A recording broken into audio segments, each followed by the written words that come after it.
கீதையில் 8வது ஸ்லோகம்.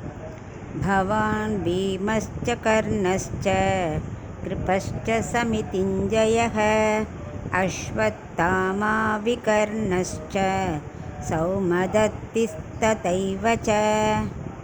இப்போ இதோட அர்த்தத்தை பார்க்கலாம்.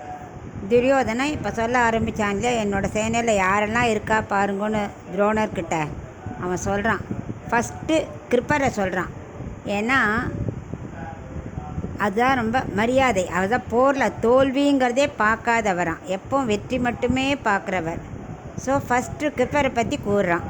கிருப்பர், அப்புறம் துரோணர். ஏன்னா ஆச்சாரிய இப்போ சொல்லணும் இல்லையா. துரோணர், பீஷ்மர், கர்ணன், அஸ்வத்தாமன், அதான் துரோணரோட பையன், விகர்ணன், சோமதத்தன், இன்னும் பல பேர் என்னோடய சேனையில் இருக்கா அப்படின்னு தன்னோட சேனையோட பெருமையை இப்போ தான் சொல்ல ஆரம்பிச்சிருக்கான்.